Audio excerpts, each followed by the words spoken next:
Okay, well, it's 9 o'clock, so I think we'll start our workshop Wednesday. So good morning, everybody. Welcome to our workshop Wednesday webinar, which I think you're going to find extremely helpful. Unpacking A-levels, schools versus college. As you know, my name is Rosie McLennan. I'm the group school liaison for the Inspire Education Group. And this morning, we're joined by Marilyn Kennedy, who is our assistant principal and head of A-levels. And she's very kindly agreed to do this webinar and sort of go through a lot of things that maybe, we don't get to discuss at times. And I'm, really keen as well that afterwards, any questions at all that you want, you want to air, then please do. Just to also mention that this session is being recorded. So if you'd rather not be seen or heard, then please mute your mic and switch off your cameras. Okay. So Marilyn's going to present for around about 20 to 25 minutes. And then after that time, we're going to do question and answer sessions. So generally it takes, the whole session is around about sort of 45 minutes. Okay, I'm going to hand over to you, Marilyn. Thank you very much indeed. That's okay. Well, hopefully that will be useful. So good morning, everyone. Adam is hopefully presenting the slides for me. So you will, hopefully I'll remember to say next slide. I'm not used to someone running the desk, as it were. Anyway, good morning. Yes, as Rosie said, I'm assistant principal. I'm in A-levels come under my my leadership, if you like, as does English and maths across the group. And I've been head of A-levels now for about eight and a half years, I think it is. So hopefully I'll be able to answer any questions you've got at the end. During my tenure, A-levels have changed a reasonable amount in terms of how we do them. So it might be useful to tell you some things about that. So the purpose is to give you some ideas about how we do A-levels, but also to talk about some of the collaboration that you can organise through Rosie's team, because I think that's a key, certainly for quite a lot of the learners that we get, having early collaboration so that they know what the expectations are and we've got some idea of what their requirements are. So next slide, please, Adam. Transparency and entry requirements. This is one of the key things. We often get students who come to us who are told that, well, you can't do A-levels here, but you can definitely do them at college. Well, that's not actually true. So we do sometimes get learners who rock up and they think that with their low GCSE scores, they'll be able to do A-levels, and then we unfortunately have to give them the disappointing news. So I guess that's the first thing to say. We are actually all running the same qualifications, and so realistically it's highly unlikely that we would have radically different entry requirements. However, we do have very different entry requirements from a grammar school. So there are some instances where it's radically different. So for us, we ask for a baseline of 5/5s. We'd prefer them not to be in drama, French, etc., because obviously those are not A-levels that we run. So we would prefer them to be in sort of standard, more traditional GCSEs. We will take students with a slightly different profile. So we often get students who've come into the country and have only been in school for 1 or 2 years, so haven't actually done a large raft of GCSEs because the schools didn't think they would cope. So we do have some flexibility in our entry requirements. Having said that 5/5s is our minimum, we would like a 4 in English and a 4 in maths as a basic, but for us really we're looking at 6 in a humanities subject as well. So if you're doing humanities, you need to have, or students need to have, a 6 in an essay-based subject. Good morning, because 5s are not probably going to rock it. We don't mind if it's not English language. We found over the last few years, particularly, English language grades seem to not be great. So we'll take 6 in RE, 6 in history, that kind of thing. So a humanities subject. If you're doing sciences, we're not bothered about a 6 in humanities subject, but we definitely need 6s in science. So we ask for 6s in science and a 6 in maths. So entry requirements differ according to which sort of A-levels you're doing, but we aren't going to take learners with 3s and 4s. And sometimes they come to us thinking that they can do A-levels with us with those grades, and clearly they wouldn't achieve. So we wouldn't be doing them any service at all. And we certainly wouldn't be doing them any good in terms of their mental health. So entry requirements are on the website. And as I say, we do have flexibility, but the flexibility has to be reasonable. And this year, we've had flexibility in our level 3 qualifications, not in A-levels, but in our main level 3 qualifications because of the grade boundaries changing in English and maths. So we have taken learners across the board with lower GCSE scores. So we have flexibility, but not a lot of flexibility, to be fair, in A-levels. And if students wanted to do something like further maths, then they would have to have a 7 in maths. But that makes sense, doesn't it? I mean, if they're not high-flying maths students, they're not going to succeed. We always have some students who resit GCSE maths and English. Not very many. So some of them have come into us from overseas, so they haven't got a qualification that's equivalent. So when it's translated, it's not equivalent to our GCSE. And because we are a condition of our funding, so we get no money at all from the government if students have not got a 4 in English and maths, or if they're not working towards a 4 in English and maths. So I can't have learners who don't study GCSE maths and English if they haven't got it already. So our overseas students often have to do both. We usually sit them early in the year, so in the October series. For others, we will take a student, for example, who's maybe got a 3 in English, if they've done very, very well in sciences and maths, and they're doing science and maths. But again, we would be trying to sit them early in the year to get them through the 4. And again, we'll take students in humanities subjects with the 3 in maths, because they don't need maths for their GCSE, for their A-levels rather, but they have to work towards a 4 in maths for us to get funded, and indeed for them to be able to go to university. So there is a bit of flex, but we don't take, willy-nilly anybody who's just got a raft of 5s and not got their English and maths, because they wouldn't succeed, and indeed they wouldn't be able to progress. So that's kind of that one. And if there are questions, feel free to ask them at the end.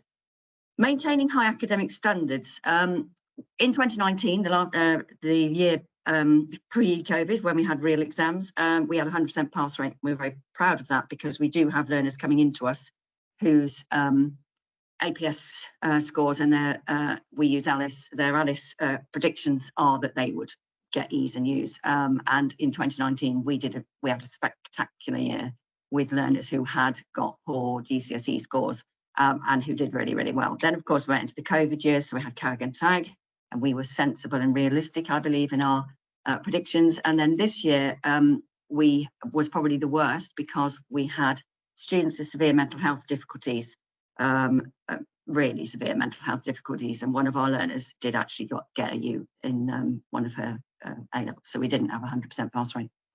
But we were very proud of them to actually get through it all, having suffered COVID and the trials and tribulations that brought them. So we do have high standards, and we do have high pass rates and high progression. And in fact, one of our learners last year who had severe mental health difficulties, who we weren't sure would actually even sit the exams, she did better than expected, and she was she'd originally been offered a foundation course at uni, and they upped her offer to an actual full degree. So we were really proud of her, which is great. Have I gone really dark? Does that matter? Let me just jump up and down. I forgot that the light might go on. Sorry. Promoting quality education. So I thought this might be the thing that was particularly interesting to you. So obviously we had Ofsted, as you're probably aware. Ofsted came the last academic year. They always come to A-levels. They've always come to A-levels since 2016 on all the practice runs, etc. So we're familiar with them, and they spent 3 days in the A-level department, and I'm very pleased to say, having spent 3 days with the inspector, that she was extremely happy with what she saw, and I knew she would be. So A-levels came out very well. There's no particular part in our report that says so. There's one line, I think, about A-level physics, but that's about it in the report. But yes, certainly high standards of education. Students sometimes are surprised, actually, when they come to college, that how they're kind of disciplined, but disciplined in terms of education rather than, is your tie too short and your skirt's too long and all of that. So we have a very disciplined curriculum. So for ours, our learners are doing 6 hours a week per subject, 5 of which are with the teacher, 1 of which is what we've called directed study. We've been running directed study for about 4-5 years now. We recognised that some of our learners couldn't do homework at home. So some of them were going to work, so working quite long hours. Some of them were very sporty. Some of them lived with grandparents who had dementia. Some of them have lots of younger siblings. Some of them increasingly are carers for their parents. So the reality of doing homework at home wasn't going to happen. So we started to do directed study. So every week in each subject, there's 1 hour of directed study. The students stay in the classroom without a teacher, and they are given work to do. It might be a collaborative piece, might be we have white walls, so they might be doing some group activity on the white wall. It might be that they're doing some reading. It might be that they're getting ready to do an assessment, whatever it is. But it means that everyone's got the equality of opportunity to do that. And that has worked well for us. And the idea is to make them more independent learners, because that's what they need to be able to pass their A-levels. They're usually surprised, like, oh, the teacher's leaving. I mean, they're told about this in induction, but oh, the teacher's leaving us in the classroom. And they're a bit like, oh, that's unusual. But it works well for us. We do monitor it a bit in the first sort of week or two, but to be honest, we don't have behavioural issues generally at all. And we make it quite clear that we won't tolerate them from the beginning. So it means that students can learn. And I identified to them that a lot of the learners we have the ones from overseas have come to do medicine, veterinary and dentistry. We've got quite a lot who want to do medicine, veterinary and dentistry. They haven't got time for people to mess about in the classroom. Yeah, we run a tight ship in that way. So we do promote quality education. We also assess them every 4 to 5 weeks under exam conditions, something we started to do about 6 years ago. And it improved our grades dramatically because, as I say at open evenings, if I set you homework, Rosie will spend 20 minutes doing it. This man who I can see at all, I'm sure he's going to spend 3 hours doing his homework. He looks like a good student. But actually, when I get it in as a teacher, I don't know that Rosie spent 20 minutes and Atul spent 3 hours. And the reality is, in the exam, if it's a 16-mark question, Rosie's much nearer the mark because actually you've only got 16 minutes to answer it. So, you know, I need to know, the teachers need to know what those students are going to be able to do in timed exam conditions. So we start right from the week 4. So next week, they're doing their first assessment. And we do it under exam conditions with exam access arrangements if they're entitled. And we also find it helps our students who have severe mental health anxiety issues because they don't like it. And there's no point them going through 2 years without actually experiencing the stress of those conditions. So it helps them to learn strategies to be able to actually cope with the end of year exams. And that works well for us. So every 4 to 5 weeks, they know we have an assessment calendar. They're told about it at the beginning. You will have an assessment only on the things you've learned in the last 4 to 5 weeks. And then we build it up. We have mock exams during the year as well. And then we have end of year exams at the end of year 1. And students have to obtain a D in each of their subjects to guarantee a place in year 2. Because if they can't, then they're unlikely to pass. We do offer a resit, but then that means they then need to work through the summer holidays to actually improve their grades. We have an initial assessment. So week 4 is the first assessment. They have to pass the first assessment because if they can't pass the assessment on what they've learned in 4 weeks, then the reality is they're not really able to learn, to study A-levels. And that's the reality of the situation. We also have a stretch and challenge program that we introduced a couple of years ago. We discovered that they didn't have an awful lot, well, very little in terms of cultural capital. So we were doing things in class which we would expect a learner to know about, and they had no clue.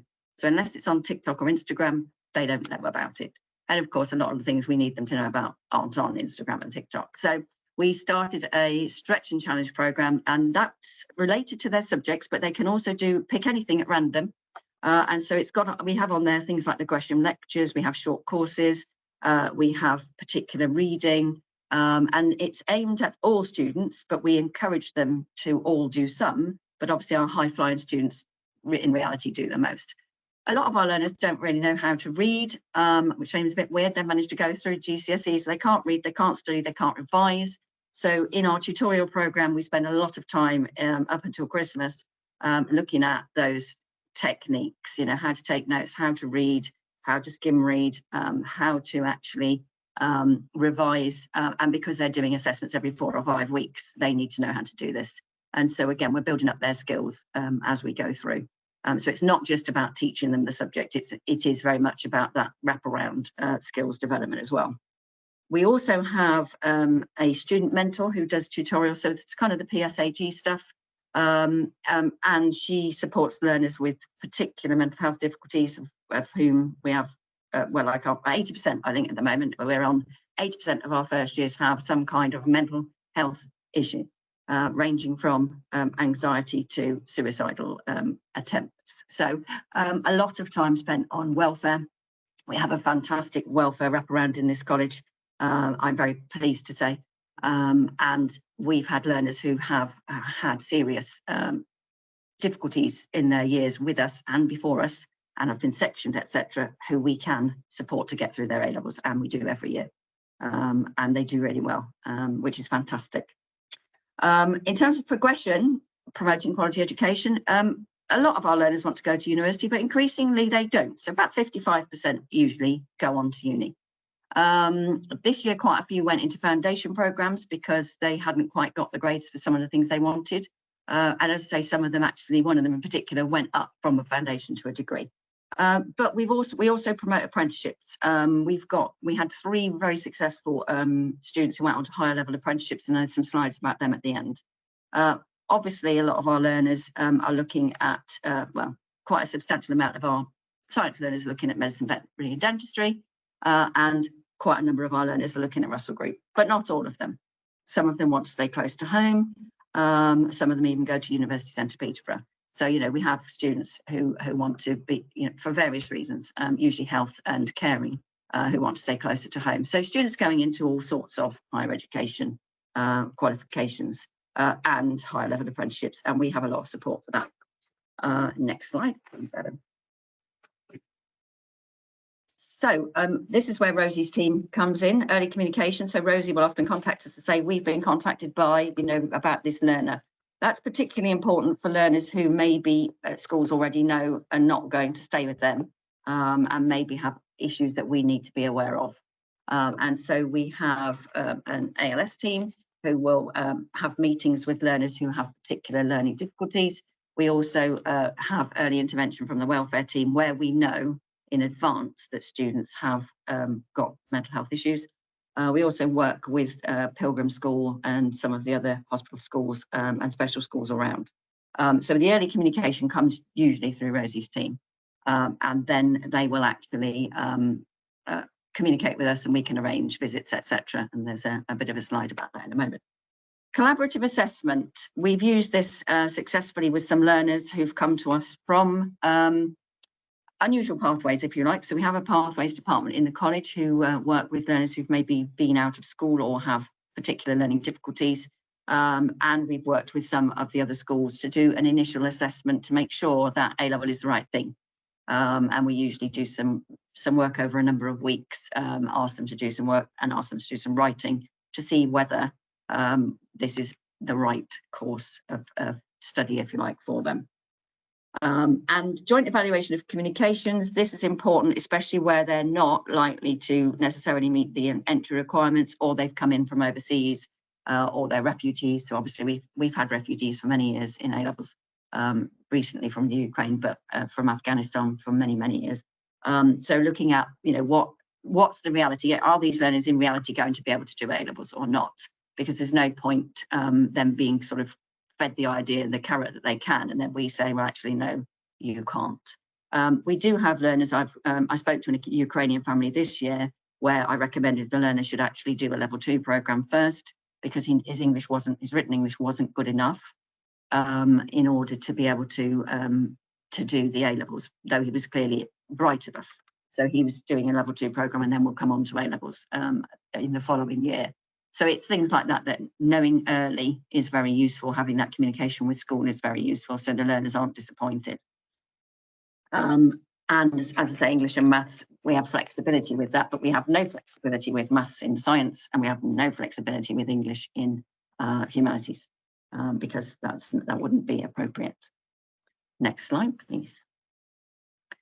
College expectations. I think sometimes students think that school is, you know, they have to go to school and it doesn't matter if they don't come to college. Well, obviously that's not the case. So we're expecting 90% attendance.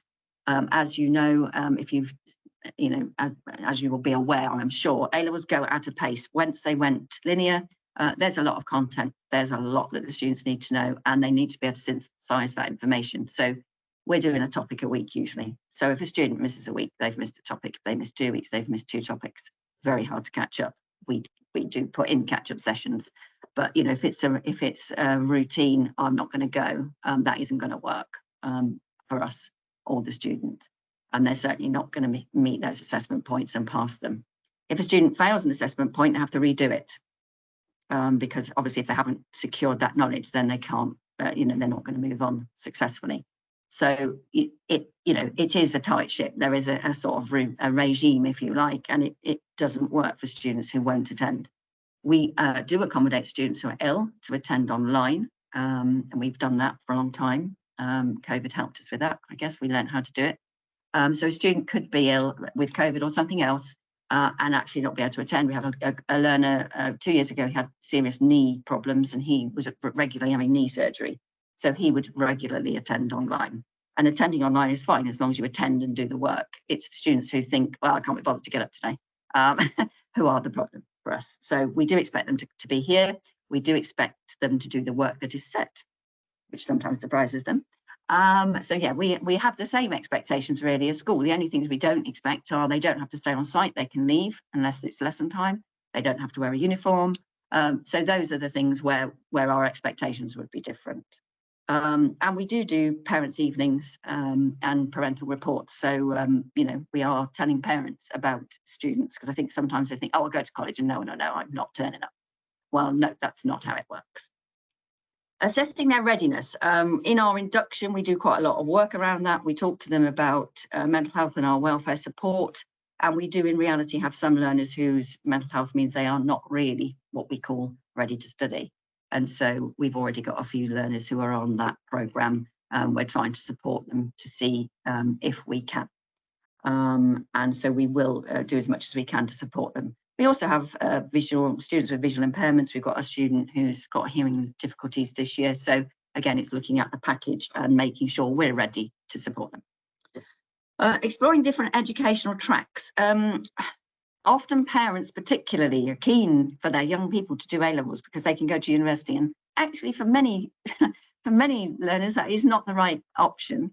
So we do talk even in induction to our learners about other options. So we do talk to them about diplomas and we do talk to them about apprenticeships. We have started to talk to them about T-levels, although at the moment the T-levels that we're running probably wouldn't appeal to our particularly to our A-level learners, but we always make them aware of that. And we do talk to them about the future. So right from the beginning, we look at, well, actually, university might not be the right thing for you.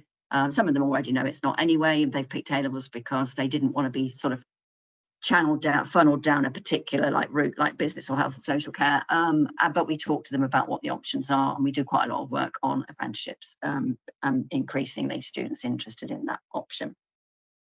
The impacts of choosing the wrong educational pathway. Rosie and I talked about this. One of the issues we have is if a student comes to open evening and then applies to us to do A-levels, that's great. And we can accommodate those learners largely. We run about 100 and 120 in year one. So we can usually accommodate them in their subject choices. The problem is that if they don't meet the entry requirements for A-levels, then they need to apply to something else. And usually by then, by GCSE results day, everything else is full. So increasingly, our level 3 programs are full. So realistically, learners ought to be guided to look at both pathways and potentially have their first choice as the level 3.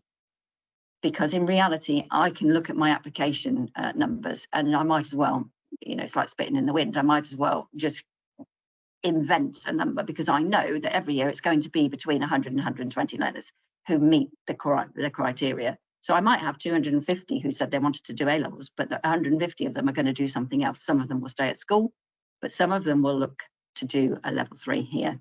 So, you know, it's usually a good option to maybe have the diploma as your first option, because I don't really start to do my numbers until GCSE results day, until I know what grades they've got. So that's a better way of guiding learners, really, to look at a level 3 as an alternative and apply to that as your first option. And then if they've got the grades for A-levels, that's fine. They can decline their place on the level 3. So that's the reality of the situation we're in now, particularly something like level 3 business is always full. We usually have about 90 learners on level 3 business. So yeah, it's always full. And And again, apprenticeships are a good option. My son was at Bourne Grammar School, and he left after year 1 because he successfully gained a level 3 apprenticeship, and he's now doing his degree apprenticeship. And I think you'll find that as a team, we're very open to that because it's a better option for a lot of our learners. And of course, they don't end up with huge debt, which is even better. Adam, next slide, please. So working in partnership. So this is really Rosie's team. And then she comes to us and says, can you? So we have all sorts of things going on. We have, I know there's a number of these running, but also we have meet and greet sessions. So students come around with Rosie and her team and meet the team, have a look at the environment, ask questions on a one-to-one basis, which we can organise. Sometimes they'll come and they'll do sort of A-levels and a BTEC or diploma, look round at the same time, which is brilliant. And then some schools organise, I know, bespoke visits through Rosie and bring, a group of learners, and then they get to talk to me or my head of A-levels and some of the subject staff. And that can be really nice, I think, for the learners, and they get an idea of what it's like, and they get an idea of what it's like when there are other students in college.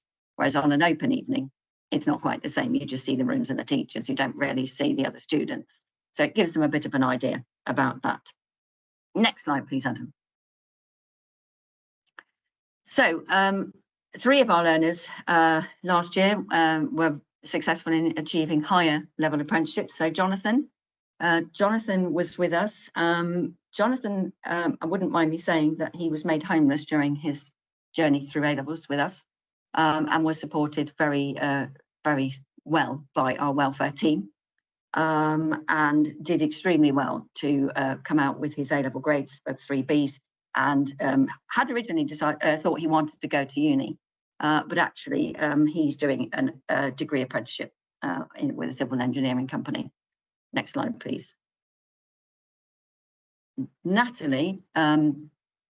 Natalia, she did business and media and sociology, I think, and she actually wanted to go into an apprenticeship, and she knew from really early on she didn't want to go into university, and she's doing a digital marketing apprenticeship, and obviously her journey with us helped her with that. She did media. Media is one of the subjects that has coursework, and so is actually really useful for students who might want to do something practical at the end.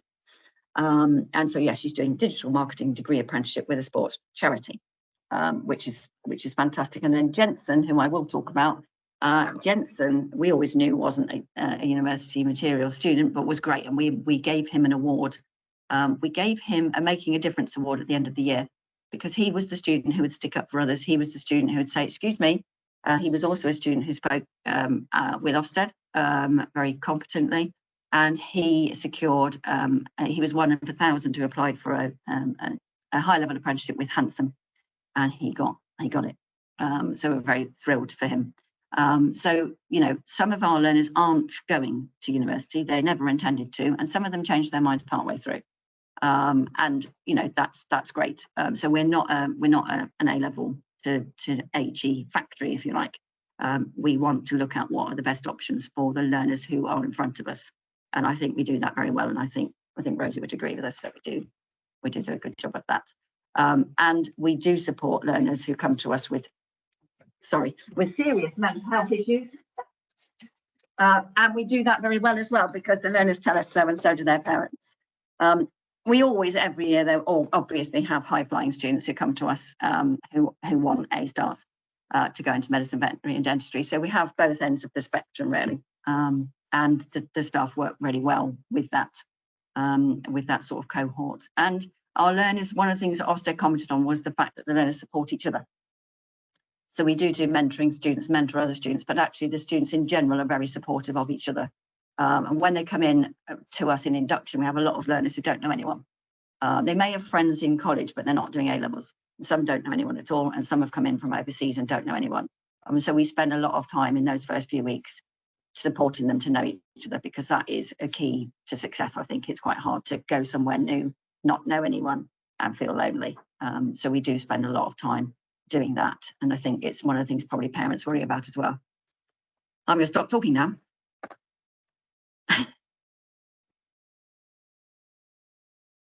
Oh, that was really, really helpful, extremely helpful. I'm hoping we've got some questions. Has anybody got any questions then anything that they would like to raise? Gone very quiet. Oh, okay, Linda. Yes, I was just wondering, can a student actually apply for more than one level 3 course, or is it a first option and then a backup? What's the best way to try and advise them to try and safeguard following exam results if they don't get the ones that they're hoping for? Okay, do you want me to go? Yes, please, Rosie. Yeah. Okay, so basically what happens is, we do have students who put in, some put in 8, 9 applications. They can do that, but what actually happens is their last application is seen as the application that we are dealing with. So no, it's not a good idea to keep. Yeah, if they put in a new application, that overtakes the application that they put in. So we take that as their favoured application. They're not going to be offered, so they're not going to be offered multiple places, because obviously we'd have quite a serious situation on our hands if that was the case. The amount is, sorry. Yeah, so probably the advice is for them to have a look and research and apply early, but then if by any chance they change their mind, they can amend or reapply a bit later on and see if there's still availability on a different course. Yeah, they can. But for me, just to say, for me, for A levels, I can have as many applications as I like, but unless they've already got their GCSEs, none of them are guaranteed on my book. Yes, and none of them are on my books until GCSE results day. Yeah, so actually, for me, I get learners every year who actually come who haven't got the grades to do A levels, but equally we get learners who've got better grades, and then they say, "Can we do A levels?" So the flexibility, if you like, is in A levels. That's where I've got capacity. Level 3s is where we haven't got capacity, so they're better off applying for that and not even think. They can come to openings, they can talk about A levels, etc., etc. They can come they can apply to A levels and come and have a talk. But then if they want to change their application to a level 3, so that they've got a bank, if you like, of a place somewhere on a level 3 qual, and they can come to me on GCSE results day, or phone up on GCSE results day and say, I want to do A levels, and as long as they've got the entry requirements, then we will enrol them. Lovely. Yeah. Thank you. Does that help? Yeah, perfect. Yeah, this came up actually very recently, and I realised I got a level 3 student who, he wasn't going to be able to do his A levels, and he wanted to do business, and we had this level student who we couldn't get onto business. And, it's pretty tragic when you get to August, September time, and, he's perfectly capable, but A levels wasn't going to be a good idea. But, he couldn't move. So difficult. Okay, have we got any other questions? Anybody? Yeah, please. Just about transport, really. A lot of students ask about, I know that I've got a rough idea of transport situations, but I know you share that on the open evenings. But if we could get some information in schools about the routes that you have available, I think a lot of them would be really keen on that. Some of them do want a break from the sort of route from into sixth form, but actually with us, sorry. But they are looking at that quite closely, so it would be really good to have that kind of information early doors. Yeah, Atul, I'd be delighted to do that and include that, in a little bit more detail in some presentations. So that's very, very interesting, actually. And sometimes it's just the sort of basic information, isn't it? Just knowing how am I going to get there. Yeah. We can cover that, and I've noted it down. So yeah, thank you very much for that. Anybody else? I'm sorry about this noise above me. There's obviously students in lessons. Has anybody else got any questions? No? Okay. Right. Okay. Well, I think that basically brings us to a close. We would really welcome any feedback. Also, as you know, we're going to be doing these Workshop Wednesday webinars on a monthly basis, with the exception of December and June. I would really, really welcome anybody, asking for different types of content, any subjects that you want us to cover, because this really we don't want this to be just about us thinking, okay, then we'll talk about X, when actually there might be other subject matter that, you know, you'd like us to cover, research and look into. Okay. Thank you so much. Thank you, Marilyn. No, and thanks everybody. I hope it wasn't too, I hope it was useful. Yeah, it was really useful. Thank you both. Yeah, excellent. Very All right, useful. thank you. Thank you. Okay. Thank you. Thank you, Madam, as well. Thank you so much. Have a great day. Thank you. You Bye. too. you. Bye. Bye. Bye. Bye.